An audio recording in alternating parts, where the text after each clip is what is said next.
connecting neighborhoods across the Treasure and Magic Valleys, telling stories from within our communities. This is Good Morning Idaho. Good morning, Idaho. Happy Thursday, everybody. I'm senior reporter Roland Barris. Good to have you along, everyone. We're getting closer to the weekend. We've also got a lot to get to this morning from our large team of neighborhood reporters covering more stories locally from more neighborhoods than anyone else, like in Nampa, a local pastor now facing serious allegations and felony charges related to child pornography. In this case, the defendant does present a clear and ongoing danger to the community and particularly to children. Our Canyon County neighborhood reporter Victoria Rodriguez brings us the shocking details shared in court. And also this morning, a new story out of the bench. Our Sahana Patel takes a closer look at the mounting pressure of rent prices as tenants struggle to keep up with the sky-high rocketing cost of housing. Housing is a huge, huge issue that is not being addressed in any capacity that it should be right now. And we're going to get to all those stories and much more in just a moment. But first, let's get the latest on our weather with Sophia Cruz to start off our Thursday. It's looking really nice. It's the perfect time to wash the car because you got a little stretch here. Yeah, a little stretch at least before next week. So if you are going to do that, get that done today. But also know we are tracking some rain as we make our way into early next week. Now, either way, it's still a nice, warm and sunny Thursday that we're going to get here. So not very much change weather-wise. So we continue into next week. We're getting our first fall-like weather maker that'll bring on that fall weather that we've all been craving for our afternoons. And then it's also going to bring on a dusting of snow. So we'll be talking about where that is, possibly how much we'll be getting. But for today, no snow just yet, just all the sunshine. You've got mid-50s heading out for your morning, so grab the light jacket. Heading into lunchtime, mid-70s, so it remains pretty nice and cool throughout the day. And we stop in the mid-80s, about 86 here this afternoon. So it's going to be pretty nice, warm, and sunny. I'm glad we're finally getting some changes though, Roland, because I'm ready to start talking about snow and rain and just cozy weather. I know. I'm actually looking forward to a little bit of rain to get rid of some of the pollen that's in the air these days. All right, thanks, Sophia. Appreciate it. Well, we turn now in the news to that Nampa pastor who is accused of possessing and distributing child pornography. Our Victoria Rodriguez has the latest. A Nampa pastor is being held on $2 million bail, facing a long list of felony charges related to child pornography. I'm your Canyon County neighborhood reporter Victoria Rodriguez with what prosecutors say about the case and a warning. Many viewers will find the information in this story disturbing. Come on in, have a seat. Graphic details shared in court as Nampa pastor Matthew Masowitz was arraigned on 13 felony charges for possessing and soliciting child pornography. Prosecutors say in March, Masowitz used the app Kik to distribute disturbingly graphic images to other users that show naked children as young as 8 years old. Some images included undressed adult men. Another charge alleges Masowitz shared an obscene AI-generated image of a young girl. Distributing a visual depiction created using generative AI, which depicts a child engaging in explicit sexual conduct and which is obscene, to wit, by sending an age-regressed image in a Kik chat, which was made to depict a prepubescent female who appears to be 5 to 6 years old laying back while nude from the waist down. If convicted, Masowitz, who works as a pastor at Sovereign Grace Fellowship, could spend the rest of his life in prison. I reached out to the church for comment, but have yet to hear back. Masowitz is expected back in court on October 7th. Reporting in Nampa, I'm your Canyon County neighborhood reporter Victoria Rodriguez for Idaho News 6.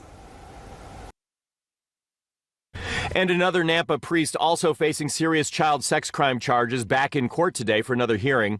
As we've reported, Robert Mendez Esquivel, a priest at St. Paul's Catholic Church, was taken into custody in late August on 3 felony charges, including 1 count of rape of a minor and 2 counts of sexual battery of a minor. Police say Mendez claimed he did not know the age of the 16-year-old victim, but the victim said that they told police they disclosed their age from the start. We'll continue to follow this case and bring you the latest updates on air and on our website, idahonews6.com. Payette County officials are asking voters to approve a $40 million bond for a new jail facility. I'm our neighborhood reporter Leslie Solis, and I was at the town hall meeting where commissioners spoke about this 30-year commitment. They say the current jail, built in 1972, is a safety risk. Retired Ada County Sheriff Gary Rainey led commissioners and county officials to make their case at a town hall Wednesday night. The current 50-year-old jail has failed inspection 3 times. The infrastructure in the jail is starting to fail. Idaho News 6 was the only media outlet at the town hall where a full house of community members asked questions. The main concern, if passed, where will it be placed? Yeah, the location of the jail, it's not something that our county commissioners have made a decision on and said this is where it's going. The bond would cost about $59 per $100,000 of property value over 30 years. You know, we really came at it from a very common sense standpoint of not only operating the best we can, but also minimizing the costs and impact on our budget so that, you know, we're doing the best for the people we represent. If the bond doesn't pass, we'll keep doing what we've been doing and we'll keep engaging with the public to try to find out, like, where do we go from here? Officials tell me this is the only town hall meeting they'll have for this issue, but we'll be speaking at 3 city hall meetings in hopes to get the supermajority passed on November 4th. I'll have those dates for those meetings on our website, idahonews6.com. Reporting in Payette, I'm your neighborhood reporter, Leslie Solis for Idaho News 6. It's an update to a story we first brought you yesterday morning. Boise police say they have located and cleared a person of interest as they investigate a series of thefts and an attempted armed robbery at local vape stores. They thank the public for the tips. Boise police now believe the petty theft and robberies were committed by different suspects, having previously thought this was the work of just one person. BPD is asking local business owners and homeowners on Orchard Street between Overland and Emerald to share any video that you might have from Tuesday afternoon between 1 and 3 p.m. If you have any video or you recognize anyone from these photos, please contact Ada County Dispatch. 5 years ago, renters tell me these apartments on the Boise Bench cost around $950 a month. But now they say their rent is up nearly 60%. I'm your Boise Bench neighborhood reporter, Sahana Patel, showing you how this jump is impacting neighbors and why city leaders say it's happening. Said it was a 20% increase. And when I looked at the amount, did the math, I thought I was in tears. And that 20% hike was just the first of many. Jesse Alexander Stern has lived in a market apartment on the Bench for 6 years and says her rent has increased 57% since first moving in. I don't want to be in subsidized housing. I'm very independent, but it's gotten to the point where every family is going to be like me. The city of Boise says there's no single factor behind the spikes. The cost of the labor, the cost of the interest rates, things that aren't necessarily within the city's control. But city leaders say they're working on solutions, adding more affordable housing. Wilson Station, which was 102 new units off of State Street. This month, we're going to be groundbreaking on 200 new units at Dorado Station up on Fairview. And they're partnering with nonprofits to connect residents with help. Call Jesse Tree's Tenant Resource Center, call Catch's Housing Crisis Hotline. But Jesse Tree's director, Evan Stewart, says demand is far greater than supply. So on average, we're receiving anywhere between 2,000 and 2,500 calls per month, and we're able to help about close to 100 families each month. He says funding is also a struggle. We have seen cuts over time through the city, but overall, I know the city does the best they can to support us. Alexander Stern turned to the program, but says it wasn't enough. That helps me for 1 month. That doesn't help me keep a stable home for my daughter. She says she's had to get creative to make ends meet. Well, I've donated plasma to make up extra money. I worked 3 jobs in 2020. I do everything I can because I'm very scrappy. Like, what can families like me do? That's my big question. If you need assistance with housing, you can find resources on this story on idahonews6.com. I'm your Boise Bench neighborhood reporter, Sahana Patel, for Idaho News 6. Coming up after the break, new details emerging after a deadly shooting that targeted an immigration facility in Texas, as authorities are now pointing to a potential motive. All right, our neighborhood of the day is Meridian, and this afternoon, no troubles on the weather front. Sunny, warm, mid-80s here, so enjoy it. This is also where we shot our Love Your Neighborhood for this week. We'll show you right where that's at coming back from the break. As 12 minutes past the hour, let's take a look at your national headlines this morning. Now it's time for headlines. Sean Diddy Combs expected back in court today. It's going to be his first court appearance since his trial where he was convicted on prostitution charges. He faces sentencing next week. His lawyers have asked the court for leniency, saying he has been reformed and asking for no more than 14 months in prison. If the judge agrees, Combs would be freed within a couple of months since he's already served time. Palestinian Authority President Mahmoud Abbas is addressing the UN General Assembly remotely today after the administration denied him a visa to enter the United States. His speech comes after a UN inquiry concluded Israel is committing genocide in Gaza as famine and attacks continue. Israel denies the genocide claims and says it's acting in self-defense. Meanwhile, the Trump administration is pushing a new 21-point ceasefire plan. Investigators identifying the shooter in a deadly shooting at a Dallas ICE facility as 29-year-old Joshua John. One detainee was killed and 2 others were critically wounded after he opened fire, police say, from a rooftop and then took his own life. Now ICE facilities across the country are ramping up security. And authorities are revealing the evidence at the scene pointing to a potential motive for all of this. ABC's Perry Russum has the details. New details about the man authorities say opened fire on this Dallas Immigration and Customs Enforcement office, killing 1 detainee and injuring 2 others before turning the gun on himself. Rounds that were found near the suspected shooter contain messages that are anti-ICE in nature. Authorities say they found ammunition at the scene and the words anti-ICE scrawled on one of the casings. Officials say 29-year-old Joshua John specifically targeted the office.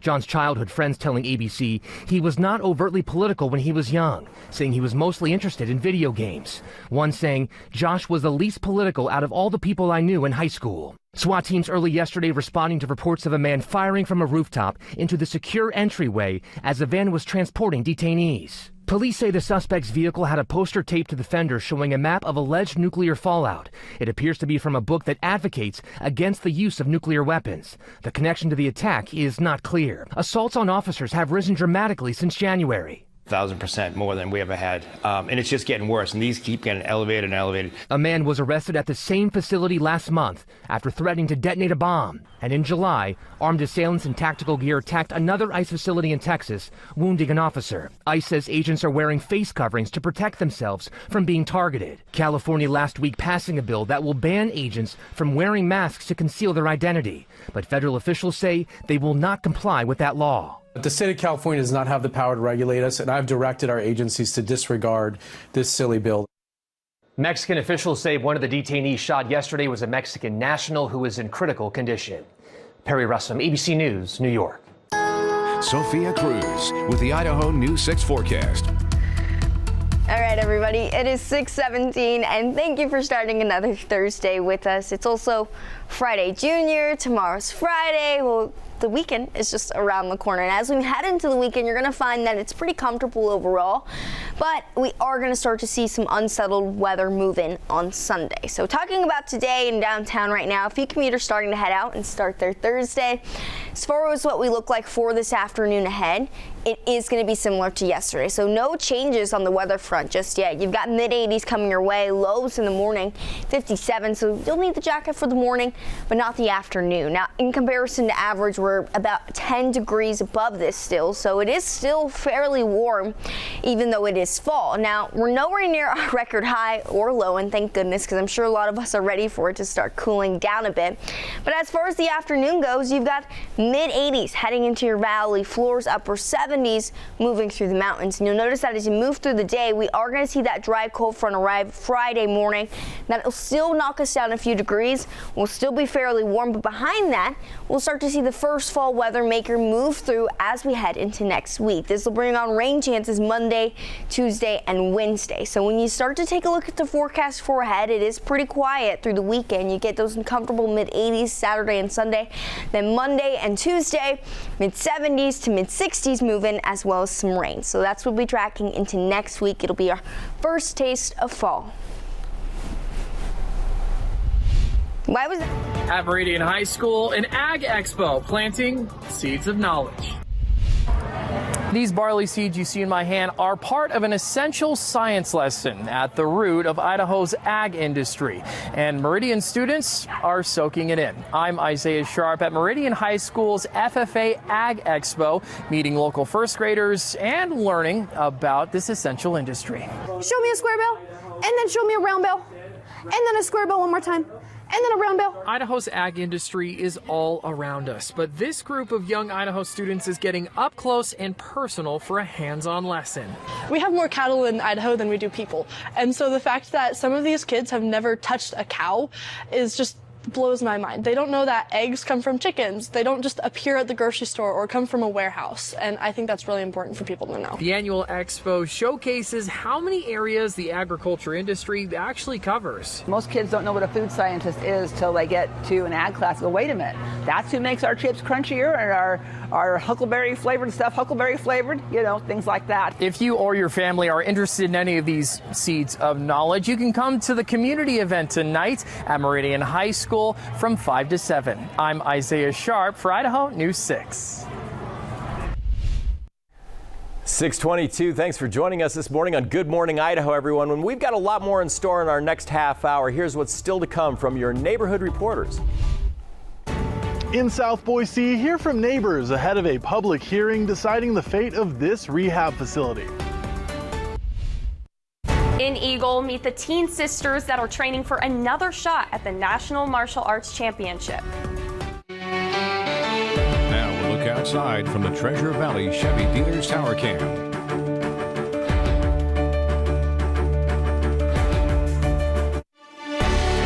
Connecting neighborhoods across the Treasure and Magic Valleys, telling stories from within our communities. This is Good Morning Idaho.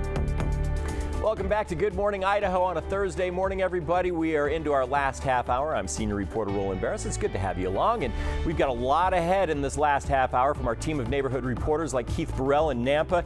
He took off on a ride along with state troopers, emphasizing the importance of slowing down to the posted limits in construction zones. Even in the left lane, you're not going to believe how fast some people are going. They're like complaining about somebody doing 60 in the fast lane. I'm like, well, yeah, it's not considerate, and it's frustrating, but it's not dangerous.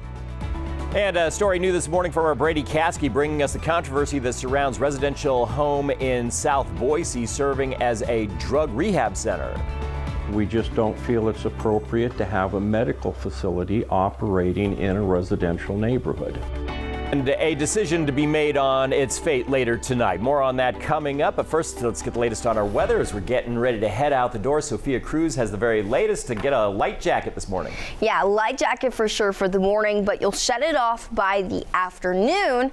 And next week, you can actually keep your light jacket on all day. I'll be showing you, well, we'll be seeing that first taste of fall and that real true taste throughout our afternoons next week. But for today, still a cool start to the day. 55 as you wake up in Boise, 31 in Stanley, so below freezing there. Make sure you grab the good jacket, not just the light one. 41 over in Fairfield this morning also.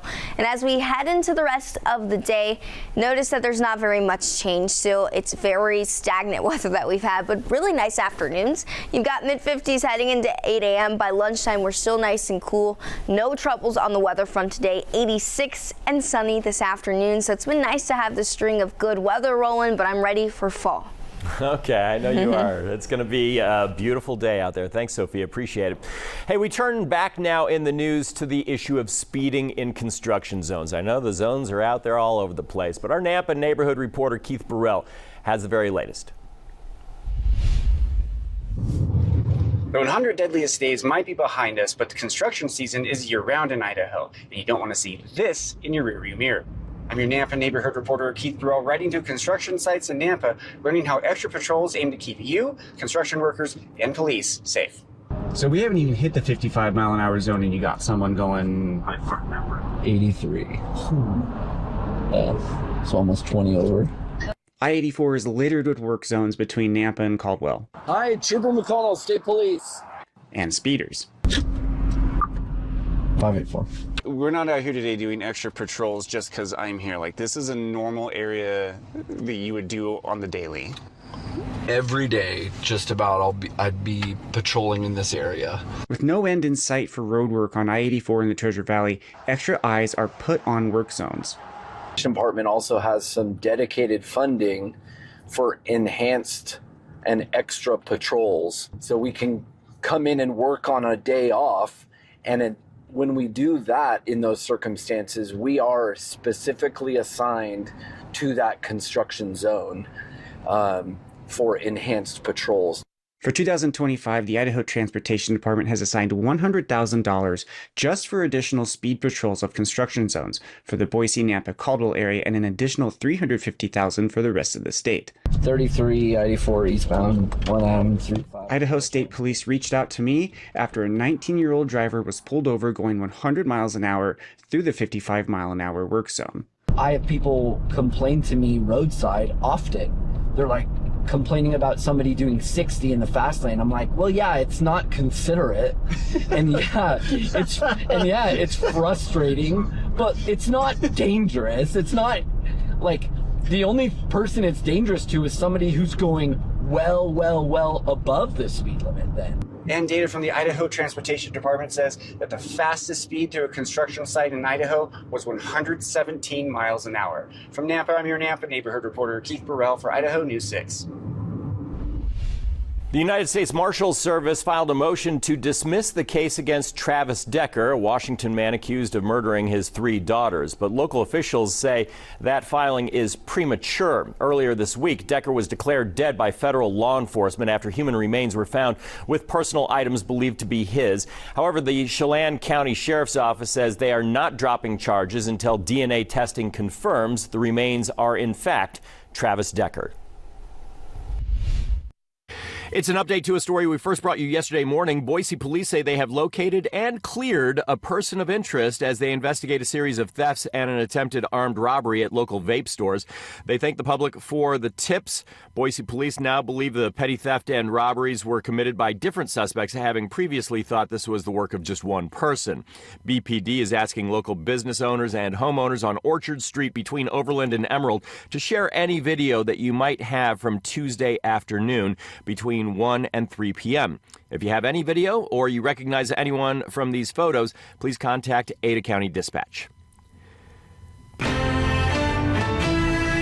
A Thursday meeting will decide the fate of this South Boise home that currently acts as a drug and alcohol rehab center. I'm your South Boise neighborhood reporter Brady Caskey, talking to concerned neighbors as the facility aims to expand to more patients. We just don't feel it's appropriate to have a medical facility operating in a residential neighborhood. Rusty O'Leary has lived in this neighborhood for 38 years and reached out to us to voice his concerns over a drug and alcohol rehab facility that now operates a few blocks from his house. Our concerns are not about the potential residents in this facility.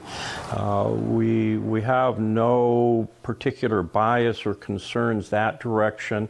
In fact, many of us in the neighborhood are in recovery ourselves. The home currently operates with 8 residents and is protected under the Federal Fair Housing Act, according to Ada County Planning and Zoning. But a conditional use permit aims to expand that to 16 residents, which is the maximum allowed under the code. This is a business in a neighborhood. They don't want their residents to have anything to do with the people who are around them, and the people who are around them probably don't want to be interacting with them. It's not a neighbor situation. Tom Franks lives nearby and worries the facility will take away from the neighborhood. There should be such facilities, and there are zones for such facilities, and these people should play within the rules and follow the zoning. Find something that is appropriate. There are others in the Boise area which exist for that purpose, and it's not a problem. There's a place for them. Just not here. Not in a residential neighborhood. I reached out to Icarus Behavioral Health to get their perspective on the situation. My questions were passed along, but I didn't hear back. Their website says the facility focuses on mental health and substance abuse treatment with 24/7 on-site care provided by therapists. Ada County Planning and Zoning staff reviewed their application and are recommending the commissioners approve it. They also received dozens of letters from neighbors urging them to deny the conditional use permit. The public hearing will be tonight at 6 p.m. at the Ada County Courthouse. Reporting in South Boise, I'm Brady Caskey for Idaho News 6. Two Eagle sisters prepare for the National Martial Arts Championship, while one fights through balance and vision challenges that make every move more difficult. I'm your Eagle neighborhood reporter, Greenlee Clark, with how this sibling duo is proving determination and teamwork can break through any obstacle. I was first introduced to martial arts in the world of karate when my sister wanted to join. Addison and Molly Fisher stepped into the dojo 5 years ago and have been pushing each other ever since. They are loud, they show power. I call it the girl power, and it's amazing to see the difference between when they started, very quiet little girls, and now they're both teenagers.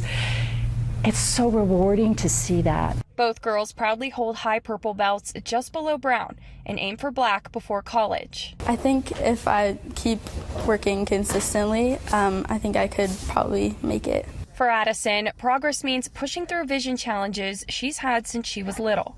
And I've just recently started vision therapy to correct this, and this vision impairment kind of has affected my brain and the way I do kata, because I have to think through all the moves, and my balance is also really bad. So when I do kicks, it's just a lot harder, which can make it difficult in doing tournament team. Yeah, I've just kind of learned to just move past that. Addison says her sister's support motivates her to work harder. I genuinely don't think I would have earned this belt without her. I went to her room and I'm like, hey, I need you to help me study for my belt test, and she was like, okay. Last July, the sisters competed at nationals for the first time in Fort Lauderdale, representing their Eagle roots. Everything you learn in here, the character traits, you take out there. And so that's my goal, is that what they learn, they apply to the community in Eagle where they live. Addison and Molly are working hard to return to nationals in 2026. Their coach says tournament travel is expensive and the community can help through donations to the Idaho Martial Arts Booster Club. I'm your Eagle neighborhood reporter, Greenlee Clark for Idaho News 6. Those sisters, not the only Idaho fighters making waves. As we reported, former Olympic boxer Alyssa Mendoza received a hearty welcome home in the city of Caldwell earlier this week. She just returned after representing Team USA at the 2025 World Championships in England. When I'm here and I realize how many people actually do support me, it's like a wow, like a shock factor. Caldwell neighborhood reporter Leslie Solis was at that homecoming celebration, and you can find her full story on idahonews6.com. 6:36. Let's take a look at what's happening in your neighborhood today. The City of Eagle holding its annual State of the City meeting today, where local leaders will outline key updates, future plans, and community priorities for the year ahead. Top of the list is growth in the city and how to best manage it. That's at 5 p.m. at the Eagle Nazarene Church. In Caldwell, the community gets a chance to hear from candidates running for city council this evening. Attendees can meet the candidates, hear their platforms, and ask them direct questions ahead of the election. That's at Caldwell City Hall from 6 to 8. And Zoo Boise is holding a special 21 and over trivia night after hours this evening. It costs $20 and registration is required. You can arrive at 6 p.m. for sips, snacks, and zoo exploration time, with trivia kicking off at 6:45. I'm Meridian neighborhood reporter Allie Tripke, and this new memorial site at the Cloverdale Funeral Home is called the Remembered with Compassion Memorial. It's honoring and dignifying those who have passed away in the community without any family to properly lay them to rest. Wednesday's Remembered with Compassion annual memorial service returned after a year off to build the new memorial ossuary. It just means so much. Dozens of county leaders and neighbors gathered to pay respects to the more than 50 individuals who passed away over the last 2 years. Robert L. Schiebler. And for the first time, a memorial service like this in Ada County saw babies on the list. Baby girl, Murakatiti. Ada County Coroner Rich Riffle says it's all about dignity and respect for members of our community. It means a lot to me as the coroner, and personally, this is one of the few things that my office does that actually gives back to the community. Cloverdale Funeral Home tells me that the Remembered with Compassion memorial site is open to the public during business hours for those who want to pay their respects. In Meridian, I'm neighborhood reporter Allie Tripke for Idaho News 6. At the state capitol, details on a $1 billion wheat deal with Taiwan and what it means for Idaho farmers. The Idaho News 6 Allergy Report is brought to you by Boise Valley Asthma and Allergy Clinic. All right, your allergy report. No improvements on sage, still in the extreme category. So if this is your allergy, just a heads up, you're going to want to carry your allergy medicine with you. We also have Kinopod, more in the low category. I'll continue to keep you up to date as we move through our allergy season together. For decades, Idaho wheat has been a staple in Taiwan. And Wednesday morning, state leaders signed a massive $1.2 billion agreement to support exports over the next 3 years. I'm downtown Boise neighborhood reporter Riley Shoemaker with what this deal means for local farmers and the state's economy. Idaho state leaders joined Taiwan representatives for a ceremonial signing. Officials from the Taiwan Flour Mills Association and the Taipei Economic and Cultural Office emphasized the strength of the international partnership that's been in place for decades. It just gives us one more market, and that means money directly into the farmers' pockets. The ag sector is still a very major component of our state's economy. That Idaho-grown wheat turns into popular dishes like dumplings and dim sum. For Idaho farmers, Taiwan has been much more than just a customer. Roughly half of the wheat grown in the state of Idaho is exported. We grow a lot of wheat. We don't have enough people to feed it all here. So we rely very heavily on export customers, and Taiwan has been a long-standing, long relationship, reliable customer. Idaho Wheat Commission Chairman Corey Kress tells me the relationship that dates back decades continues to expand across Asia. Taiwan, China, Koreas, Japan, Philippines, Singapore, Vietnam, Thailand. Have I named all the countries in Southeast Asia? They all buy a tremendous amount of Idaho wheat, and they're willing to pay the premium to get it. Trade agreements also help keep Idaho wheat competitive in global markets.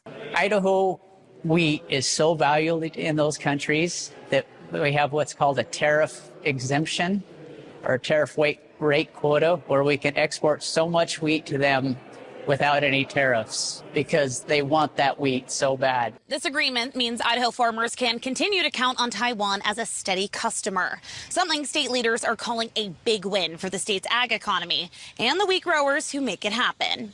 I'm downtown Boise neighborhood reporter Riley Shoemaker, Idaho News 6. All right, as you get ready for your day, it's going to be pretty nice and comfortable, another warm and sunny one, but changes are on the way for next week. I'll tell you about them coming up. Love Your Neighborhood, brought to you by ICCU. This week's Love Your Neighborhood, we are taking you to a new creative space here in downtown Meridian, Wood and Root Bar, where you can DIY a plant and have a drink. Whenever I'm out someplace, even with my kids too, we'll look and we're like, that could be a terrarium. Originally it was a plant shop before it was a plant bar. I owned a venue in town that was really successful and happy. Sadly lost that to COVID. When I thought I was gonna lose another business, I was like, wait a minute. Why can't I flip my hours, provide the beverages myself, and then just have it be a plant party all the time? They choose from the projects, so there's terrariums that they can build, potted plants, of course. You pick your vessel, and then we help you with layering. We teach you why the layers are what they are. Then we help you select plants. When you're choosing a plant, I basically ask you everything except your blood type, because I want to be sure that you're getting the right plant. So we ask you, like, do you travel a lot? Do you love to overwater? Do you forget to water? What kind of lighting do you have? And then after that, there's a whole creation station in the back. Preserved moss, the stones, the twigs, and then we have all the little buddies for 50 cents. There's disco balls they can hang in the top of their terrarium. So this is one that actually my son made about a year ago. They come in and like, I don't know anything about plants and I don't really know how to build a terrarium. And we're like, that's okay, we got you. Yeah. And by the time they're done and leaving, they're so proud of their creation and they love it so much. And I'm gonna tell my friends. It is truly amazing how in the Treasure Valley, people just keep supporting you. Oh my Lord. This space is a safe space for everybody. Mm-hmm. It doesn't matter who you are, what you do, we don't care. We love everybody, so it's been great when people come in and thank me for having such a nice, safe, fun space for people to come to, especially now in this community when everybody's got so many different opinions on everything. You can just come in here and you literally forget everything going on outside. And you just enjoy yourself and you get like a 90-minute vacation. And that's a wrap on this week's Love Your Neighborhood. Come down and join the party right here in downtown Meridian at Wood and Root Bar. Sophia Cruz, Idaho News 6. Sophia Cruz with the Idaho News 6 forecast. With the rain moving in next week, Wood and Root Bar will be a really fun place to go to, especially because it's inside. You're still having a lot of fun making a terrarium, and they're also just really pretty to look at. But for today, outdoor activities still going to be a really top of mind because it's nice weather. So as you take a look at downtown, pretty quiet start to our day as we get ready for the afternoon. No changes really in terms of those high temperatures. We'll still be sitting in the mid 80s. In comparison to average, that's still well above it. So we're about 10 degrees above our average, which is about 76. So it's, again, still a very warm start to fall. But as we head into next week, we'll start to get that first taste of fall throughout our afternoons also. Take a look at lows overnight. 30 in Stanley, 57 over from Boise, 51 as you headed out in Mountain Home. As we get ready for the afternoon, there's big daytime differences versus that nighttime. So as we start to make our way into that 5 o'clock hour, if you notice, it does not feel anything like the morning or necessarily fall. It feels more like spring. You get those upper 80s to mid 80s as you head out into your valley floors. But the hottest spot today going to be Glens Ferry, sitting at about 90 with upper 70s to follow in our mountains. Now, as we move through the next couple days, we will be expecting changes. The first one arrives on Friday, and you'll see those changes and feel them that afternoon. So we get this dry, cold front move through. As it does, it brings on gusty conditions behind it and also some cooler weather. Right behind that, though, we'll see that ridge rebuild, so we'll stay warm into Saturday and Sunday until we head into Sunday evening.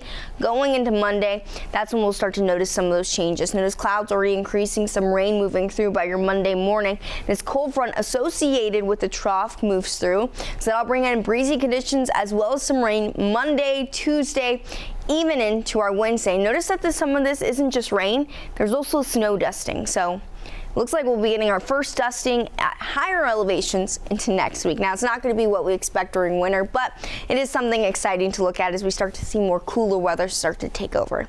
As far as how much we could get, this would be at our highest peak, so about 7,500 feet in elevation. And notice that this is a very minuscule dusting. It's not going to be anything that cancels any plans next week. It's more so going to be something that gets us excited for hitting the slopes come November and December. So I'm excited for it at least. But as you take a look at what it does for our rainfall, notice that our GFS model picks up just a little under an inch for some of our spots in our mountains. Our valley floors anywhere from 1/4 over to 1/3 of an inch. Our Euro model doesn't go too far off, and we can pull that right back. Let's see if it comes back. Either way, our Euro model, what this shows us is it doesn't pull off too much or too far away from it. It pulls us a little bit near 1/4 for our valley floors and just about 1/2 of an inch. So just to get you prepared for next week, it does look like we will be seeing some good rain come our way. Now, it's still a nice dry weekend ahead for us. Plenty of sunshine Saturday and Sunday, lower to mid 80s. By Monday and Tuesday, those changes are expected. We see rain move in mid 60s on the board all the way through Wednesday. The Idaho News 6 traffic report is brought to you by Champion Windows. All right, it is 6:51 now, and we're giving you a live look of downtown. It's our Thursday morning. It's going to be a good day for you, especially because the roads look a lot better than yesterday. I know I-84 eastbound was backed up. We are still looking at some slowdown in that area, but both the westbound and eastbound lanes look pretty smooth. This is supposed to be a picture of I-84 at Garrity, but it doesn't look like our camera wants to wake up just yet. Right now, you've got just about 47 minutes from Caldwell into downtown Boise, so it is still pretty hefty commute time, so heads up. But if you're going from Boise to Caldwell, you've got just under 27 minutes. I'll continue to keep you up to date right here throughout our morning.